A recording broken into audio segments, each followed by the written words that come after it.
Hi beauties, today we're going to be talking about high-paying, low-stress, feminine careers. In this video, we will be highlighting specific careers, the required skill level and qualifications, pay rates, benefits, as well as ways you can break into these careers. We will also be discussing lifestyles that fit these specific careers, incentives that may not be highlighted, usually, as well as the importance of self-reliance and having ambition as a woman in general. I even made a stressometer so that we can make it a bit more fun and kind of interactive. I also thought it was kind of funny too. But overall, these careers are basically suitable for women looking for fulfilling and balanced professional lives. I will also insert some TikTok clips of women talking about these professions from their own experiences and lifestyles to make it a bit more interesting and personable. And there are also going to be so many helpful resources in the visuals of this video, so keep an eye out for that. And just as a reminder, even if you have a career that you're comfortable with already, there's always a chance that there is something out there that is less stressful and offers more pay in your field of expertise. So just remember that it's always a good thing to always be on a job search, even if you already have a job, because there's absolutely nothing wrong with searching for bigger and better things for your life to avoid stunting your growth and settling for less. Also, it's always good to be knowledgeable about careers outside of your own for conversational and knowledge purposes. And you never know, one of these ideas could encourage you to pivot the direction of your career life and change it for the better. This is a big brain video, you guys. So this is Beauty and Beyond though. So we're smart and well-paid girlies over here, at least aspiring ones,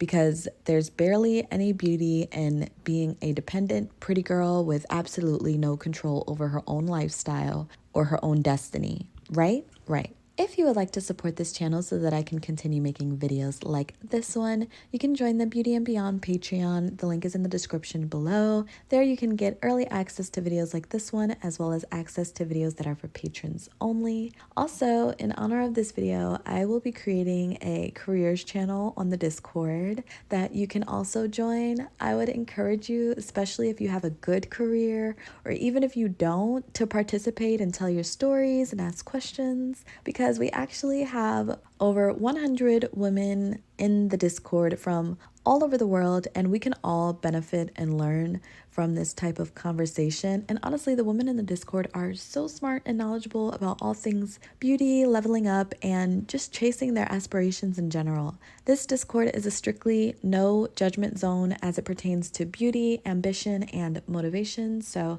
definitely join it. It's completely free, and you can find the link in the description below. So with that being said, let's get right into the video. So I want to start out by talking about how when it comes to building your career, education and experience and ambition is really important. These jobs that we're going to be going over are high-paying jobs, which usually means they have high expectations when it comes to your background. More likely than not, you're not going to be able to transition into these careers without the proper background and education. However, for some of these careers, you don't necessarily have to have a degree, but a lot of these positions can be highly competitive, especially for the rate of pay that they go for. When applying for these jobs, you could potentially be going up against some pretty heavy competition, people with years of experience or highly accredited educational backgrounds. However, don't let that deter you, because there's opportunity everywhere, and you can leverage things that you are good at, like your social skills, your ability to show up in person and take up space at events and during volunteer opportunities, or even creating a stellar portfolio in the career that you specialize or aspire to specialize in. Also, if your dream career is not listed in this video, put it down in the comments so that when I add more to this series, it can be featured. Last thing for this video, get a pen and a notepad so that you don't get overwhelmed with the amount of information on here. Even I, while making this video, said that I can do that, with some of these career options. So you might get a pleasant surprise here and there. So the first career is being an interior designer. So the skill level and qualifications are usually a bachelor's degree in interior design or a related field and a proficiency in design software. So the stress level here is low to moderate and the pay is usually $50,000 entry level to $90,000 annually and beyond. I'm an interior designer and I'm going to share 3 ways you can get your foot in the door if you're interested in making that your career. Number 1, contact your local interior design showroom. Showrooms are typically only open to the trade, aka only open to interior designers. See if they need a textile librarian. See if they need a receptionist or someone to tidy up the place. Literally anything. If you were desperate and hungry like I was, you will find a place, and that is the first step. And see if you even like the industry. Number 2, and this is what I did.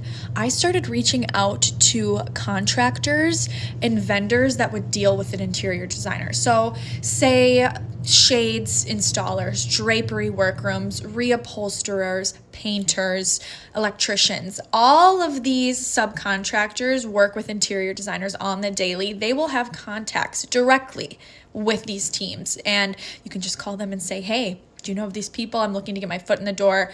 They will lead you in the right direction. That's what happened to me. Number 3, if you're really tenacious and you really are going for it, reach out to them directly. Most interior designers have their phone number and their email right on their website. Reach out to them. Say, do you need any help? I'm willing to do whatever you need. Do you need an extra pair of hands? Our intern, Morgan, if you see this, you're killer.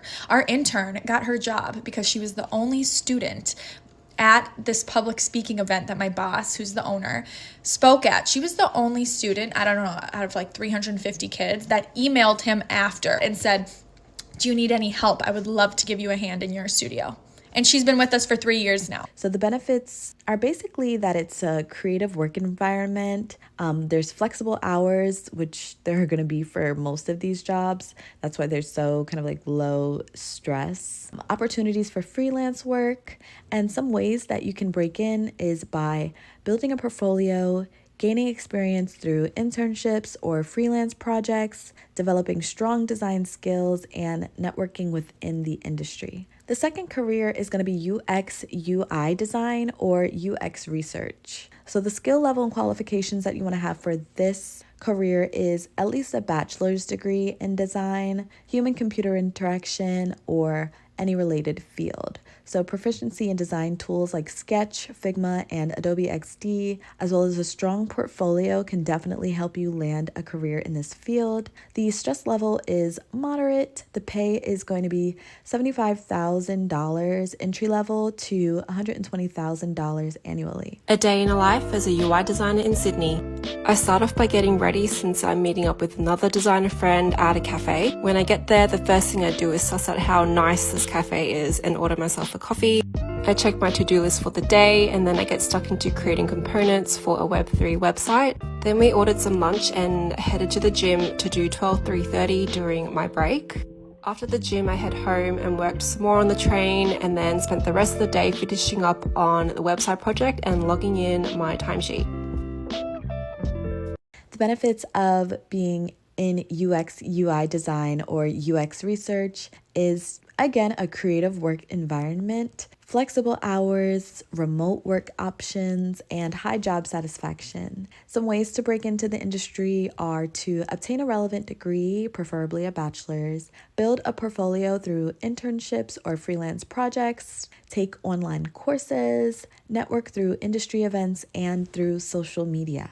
The third career is going to be a creative art therapist, which was one of the careers that was really interesting to me. So their skill level and qualifications are a master's degree in art therapy or related field, as well as certification from a recognized board. The stress levels for this career are low to moderate, and the pay starts off at $45,000 per year for entry level to $70,000 annually. We're creative arts therapists. We're gonna ask you to draw your feelings. We're creative arts therapists. We're going to help you rehearse conversations that you may not be ready to have in person just yet. We're creative arts therapists. We know you're gonna have no idea what a session with us could look like. We're creative arts therapists. We help you connect to your breath and body so that you can release all the tension that you've been holding inside. We're creative arts therapists. We're gonna say it's about the process, not the product. We're creative arts therapists. Our offices are full of art supplies, puppets, and instruments, and yes, they are for you, a grown adult, to play with. We're creative arts therapists. We're gonna ask you to write a letter to someone who didn't give you closure but never send it to them. We're creative arts therapists. We're going to do a lot of talking, but we're also going to do things like play and listen to music. Cool. We know. Benefits involve creative and therapeutic work, which is always really nice, high job satisfaction, opportunities to help others through art, especially those with mental health illnesses. Next, we have actually being a librarian. So the skill level and qualifications that you want to have for this career is a Master's of Library Science or your MLS degree, as well as familiarity with information technology. The stress level for this job is pretty low, and the pay actually starts out at $50,000 entry level to $75,000 a year. I am a librarian. How long have you been doing it? Well, I've been a librarian for 15 years. I've been here 11 years. Do you like it? What are the pros and cons? I love it. It's a great job. There's a lot of variety. Working on a reference desk, you get asked a lot of different questions and then get to suggest books to people and purchase books. The cons is a lot of customer service. My particular position, it's not all library jobs, but mine is public facing, so there's always cons to public service for sure. What is the earning potential of your role? Do you mind sharing how much you make or a range? Our range, I believe, is between, I want to say $68,000 a year and $80,000 a year. Hopefully that's about accurate. Do you feel well compensated with that? I do for my particular job, yeah, especially since it is, you do have to have a higher education degree. Most of the time you have to have a master's degree in library and information science. That's generally the education requirement, though there are jobs within a library that don't involve that requirement. But for the librarians specifically, once you get that education, it's really just a matter of experience in libraries, and then good customer service is a huge piece of it. What career advice do you have for anyone who might be interested in becoming a librarian or interested in this field? I would say just try to get involved, like either volunteer, you can even just volunteer at library events, and so that's less of a time commitment and more occasional than a regular volunteer position. But really getting a big part of library jobs is they can be really competitive, so it's good to sort of network and get your face in the buildings and get to know other library staff. Networking is a big piece of it. The benefits of this job include a quiet work environment, which is definitely a unique one, opportunities to help the community, stable working hours, and potential for remote work. Also, having access to a plethora of books, which is always nice, especially if you love reading like me. Ways to break in is to complete an MLS program and get your degree, gain experience through internships and volunteering, developing technical skills, and joining professional associations. Next, we have the career as a speech-language pathologist. The skill level and qualifications that you want to have for this career is going to be a master's degree in speech-language pathology, state licensure, as well as clinical experience. So the stress level is low to moderate, but the pay starts at $60,000 entry level to $100,000 annually. I'm a speech-language pathologist. How'd you get into this? I was actually forced by my parents. Good? It seems like a good ending. Looking like years after I made the decision, like definitely a good thing. I do enjoy working with kids. So I actually wanted to go into journalism, and then my mom said go into nursing.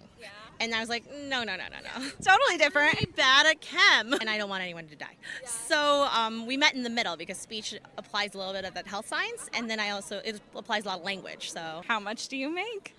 about 60,000. I've been in the field for about 5 years now. It varies where you work. So I work in a school, and so that's pretty average. But then if you work in the hospital, you could work up to 90,000, 100,000. Do you like what you do? I do. I really do. It's really great to see kids build their confidence, and especially we talk about bigger life goals. If they want to be actors, engineers, it applies. YouTubers, yes. You better have good S sounds. And the benefits of this job is flexible work hours, ability to work in various settings such as schools, hospitals, and private practice, as well as high job satisfaction. The ways to break in are to complete a master's program, obtain your certification and license, gain experience through internships and supervised practice, and join professional organizations. The next career we have is going to be being a dietitian or a nutritionist, and there is a difference, so look into that if you'd like.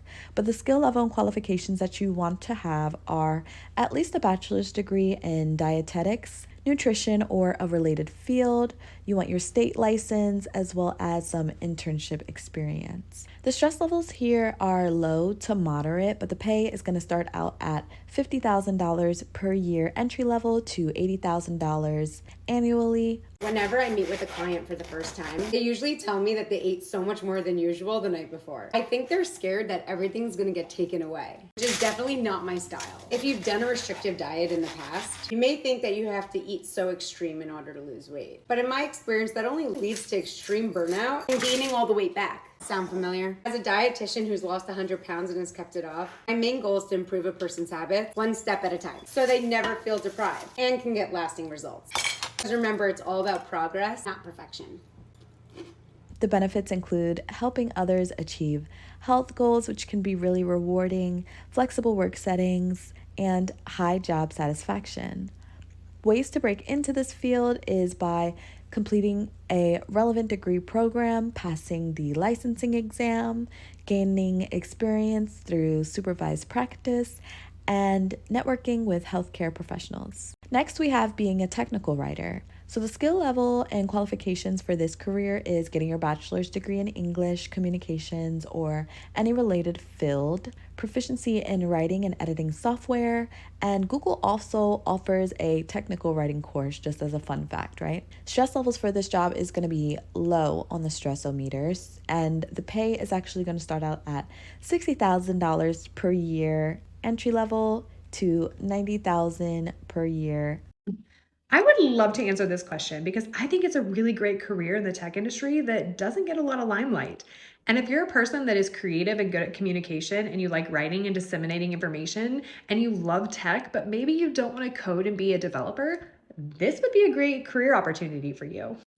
Think about any time you buy a new product, whether it's a tangible product in a box or a computer program or a new app you download on your phone, your initial inclination as the end user is to start tinkering with it to figure out how to use this thing.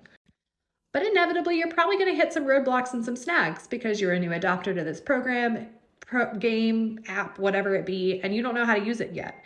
So what happens when you run into a situation where you can't figure out how to get some feature to work or integration to work or the lights on your tangible product aren't working? You go and search for that information. Some people go to Google. How do I do XYZ with said product? Some people who are more visual learners might go to YouTube and search to try to find some type of video tutorial. And younger generations like Gen Z and below are actually using TikTok to search for information, which I love and also is shaking up the industry right now, I hope you know. But this is where I come in as a technical communicator and a technical writer, because it is my job to take whatever the engineers and developers have created, learn how to use it. If it's really complex, learn how to break down the complexity of it, to write documentation, write tutorials, do videos and things of that nature, to then teach you, the end user, how to use the product. Why is this a really valuable job to have in the tech industry? Great question. Nobody wants to have to open support tickets and go through escalation products because they can't get something that they just bought to work. But if the information is out there in the universe and you can self-serve and solve your problem without having to go down that whole escalation process, how much happier are you as a customer? Product documentation is really vital to the success of a lot of products, but also it's a big factor in net promoter scores and how companies get rated on customer satisfaction. So what I'm saying is a lot of companies will invest heavily in this. And some won't, because some still think that like engineers can write content. And listen, they can, but a lot of times when you have engineers writing their own product documentation, they don't do a great job of putting themselves as the novice end user perspective. And so it can still be a little too technical to reach their desired audience. And there's much more that goes into it than just writing. There's content strategy, there's information architecture. Like you can't just go spit words on a page and just throw it up on Google. Like there's organization and there's a lot of research and a lot of things that go into making that information surfaced high level so that you, the end user, finds it. I've been in software for 11 years, so I've worked middleware and cloud and Kubernetes and data storage and identity. So I can speak heavily to that. But tech writing spans all industries. And if you have any specific questions, throw them in the comments because I'd love to answer. The benefits for this job is going to be the ability to work remotely if that's your thing, flexible hours, as well as just having a variety of industries to choose from. Some ways to break into this career is by developing strong writing and editing skills, building a portfolio, gaining experience through internships or freelancing, taking relevant courses or certifications are all ways to break into this career as a technical writer. This is also a great way to kind of start your breakaway into the tech field. Next, we have being a genetic counselor. So the skill level for this one is going to be having a master's degree in genetic counseling, as well as a certification from a recognized board. The stress level for this one is going to be moderate to high, with the pay starting out at $70,000 per year, entry level to $100,000 as you gain experience in the field. Spend the day with me as a genetic counselor with burnout. One of the most common reasons people leave the field of genetic counseling is because of burnout. We have high emotional, high stress jobs and not enough support. Per the National Society of Genetic Counselor Professional Status Survey, only 12% of genetic counselors experience no burnout, which means that 88% of genetic counselors feel some type of burnout, and 34% of genetic counselors feel moderate to severe burnout. I started getting questions about self-care practices even during interviews for graduate programs. Program faculty asked me what I did for self-care and emphasized the need for self-care in the profession. During my first semester of grad school, we did a self-care project in one of our classes and dedicated time to it in hopes of establishing those practices as early on as possible. If you want to be a genetic counselor, it is really, really, really important to have self-care. It's a challenging job, and it's important to remember that it is just a job, and you can't show up for your patients if you haven't shown up for yourself first. The benefits are going to be the opportunity to help individuals and families, as well as flexible work settings. This one is on the moderate to high level just because there has been a lot of talk about burnout when it comes to becoming a genetic counselor. But some ways to break in is by completing the master's program in genetic counseling, obtaining your certification, and gaining clinical experience, as well as joining professional organizations. The next career we have on this list is becoming a human resources specialist. So the skill level and qualifications are a bachelor's degree in human resources, business administration or related field. Certification is a plus, but there are also people who've kind of moved up the ladder in whatever career field they were in prior, and they were able to get this job without any prior experience or degrees. And this is usually the case if you've been with a company for a very long time and you have a really good relationship with your higher ups, as well as kind of like just knowing the company like the back of your hand and maybe having a bit of experience in administration. So the stress level here is going to be moderate. The pay is going to be around $60,000 entry level to $85,000 a year. Working in human resources is freaking awesome. Let me tell you why. So first of all, when I started off in HR, I had no clue and I didn't realize that HR consisted of so many different specializations. So things from recruitment, employee relations, benefits administration, training and development, compensation. I didn't realize that all of that sat in HR. And granted, for a long time, I thought HR was just hiring and firing people. So nonetheless, when I started my career in HR a decade ago, I had no clue what the heck I was doing because I started off as an intern that was literally hired just to put together benefits packets, and that was it. But I took it upon myself and became super interested in what the HR people I was working with was doing. I would ask questions. I was super eager to learn and help out and much more. And the rest was history. They ended up giving me an opportunity as an HR assistant. And I got to do a little bit of everything. So I've gotten that question a whole bunch, figured I'd get that out of the way and share how I got into HR. And one thing I will say is while there's so many options and so many areas that you can go into, stay true to what you're good at, because I've heard so many stories about why people hate HR people, and it boils down to HR people not loving what they do. So pick an area you freaking like. The benefits include opportunities to help shape company culture, stable working hours, and potential for massive career advancement. Some ways to break in is by obtaining a relevant degree, gaining experience through internships, or by working at that job, earning your certifications and networking within the industry. Next, we have becoming an occupational therapist. So the skill level and qualifications for this one is going to be having a master's degree in occupational therapy, as well as your state license and having some clinical experience. Stress levels here are low to moderate. The pay is about $70,000 to $100,000 annually. I am so glad that you asked, because every occupational therapist has answered this question at least 2,574 times in their career. And no, we don't get tired of it, because we know we don't have that option, because we're going to be explaining this career for the rest of our lives. So here's my elevator pitch for you. Occupational therapy is an allied health profession like physical therapy or speech-language therapy that works on helping people of all different kind to become more independent. I am a pediatric occupational therapist, so I work with children. And I primarily help them to complete activities that are age appropriate and developmentally appropriate. I can help them learn to be more independent through self-care, through school-related tasks, social interaction, emotional regulation skills, and so much more.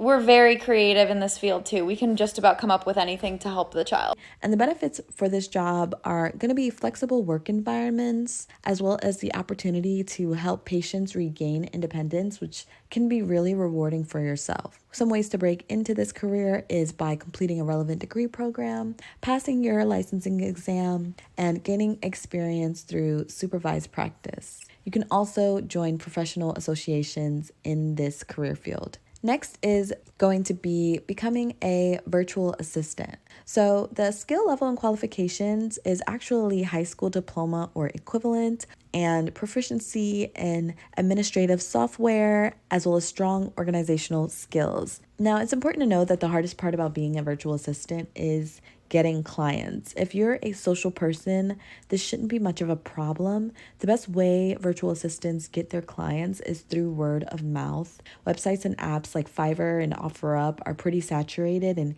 even the top-rated virtual assistants on those sites have troubles with accumulating and maintaining consistent clients. But the stress level for this job is usually low. The pay does start around $35,000 to $60,000 annually. If you've been looking for a work from home job where you can be at home and not have to worry about being on the phones and being micromanaged and nitpicked at, then girl, this video is for you.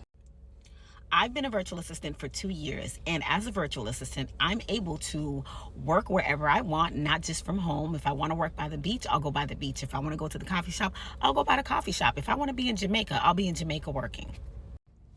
I don't do any tasks that makes me have to be on the phone. My clients know that I don't do phones. And as a virtual assistant, it is completely your control and up to you if the services that you offer and the tasks that you offer entails taking phone calls or making phone calls. The benefits of this job is basically the ability to work from anywhere or remotely, flexible work hours as you make your own schedule, and just a variety of tasks and industries that you can be exposed to.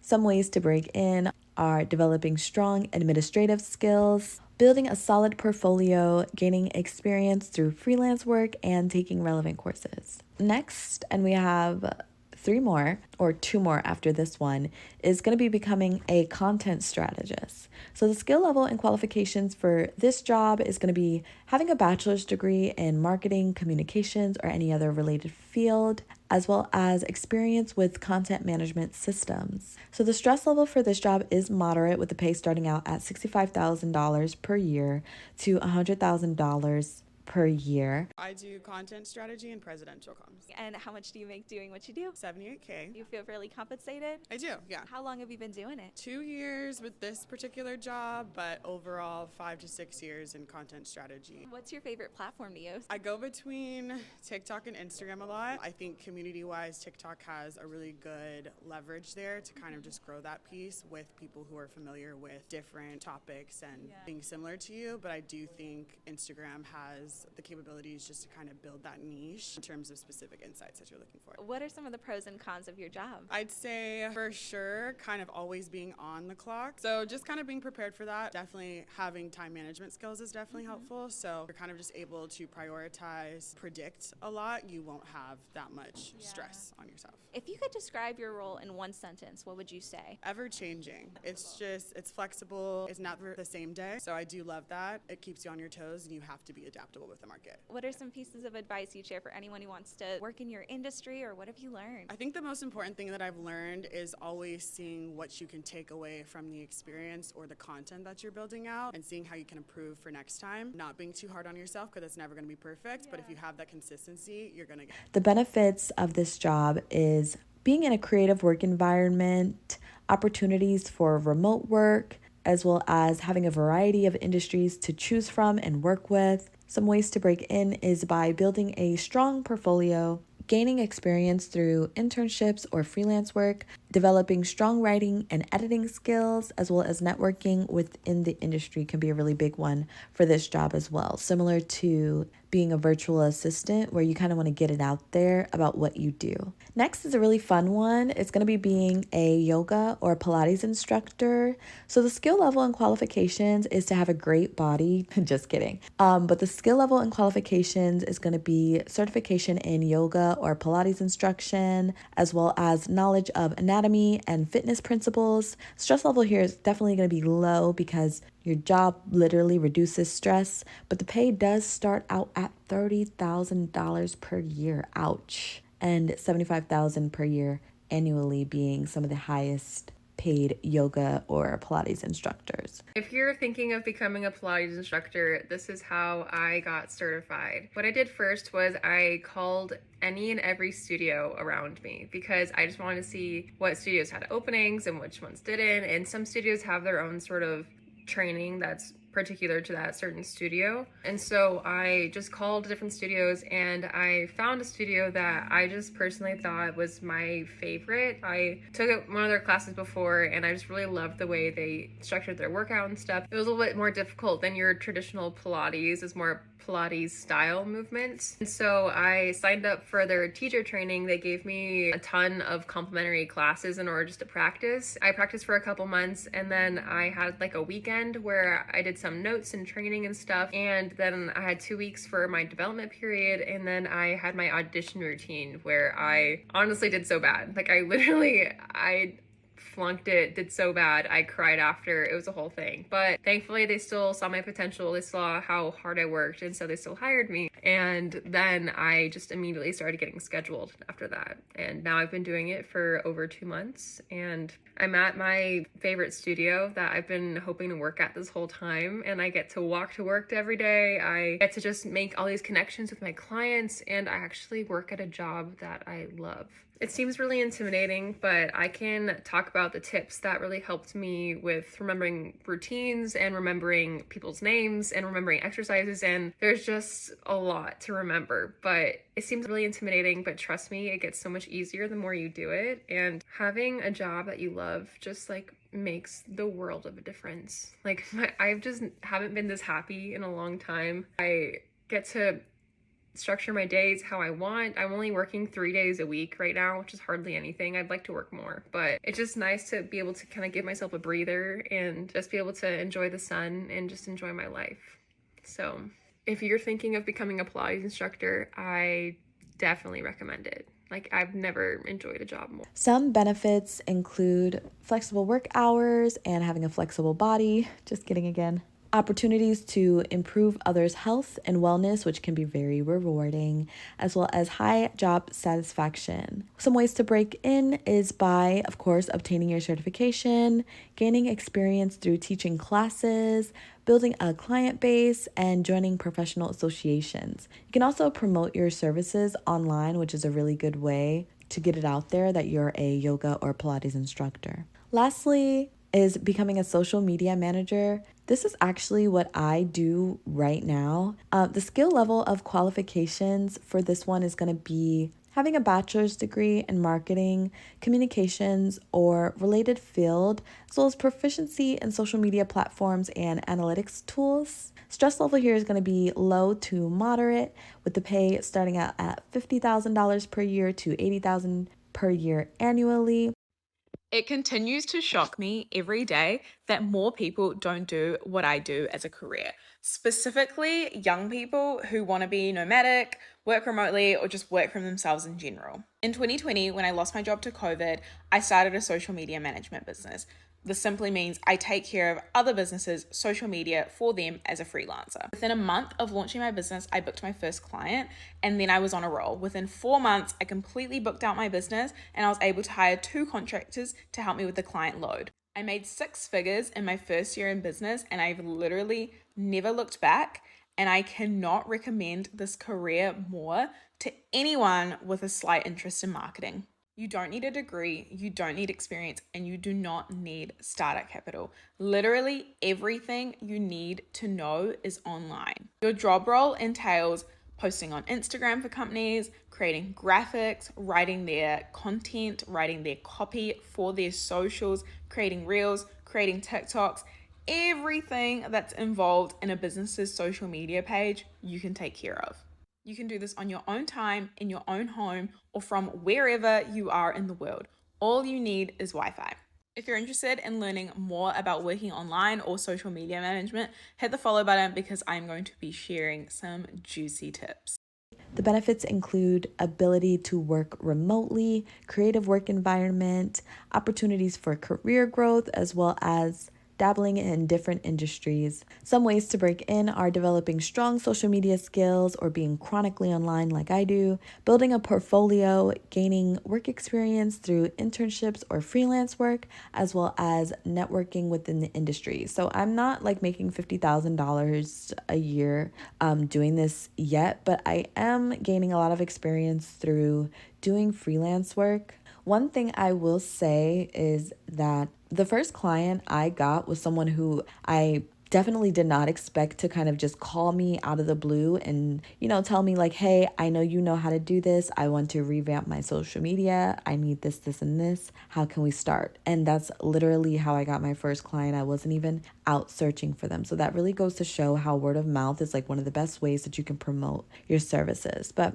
that's all I have for you today. Again, if your dream career is not listed here, definitely put it down in the comments so that it can be featured in the next video. This will be a series because these are not the only high-paying, low-stress feminine careers that exist. I think that this will definitely be a blessing for women because we are so hardworking and we have so much determination that sometimes we put so much into our careers and it doesn't even benefit our lives as much as we think it does. So with these types of careers, we can put more energy into ourselves and our relationships with our friends and family, not to mention being able to afford making our lives and the lives of others around us a little bit easier. So I really hope you found this video helpful and entertaining. I hope you all have a beautiful rest of your week. Bye.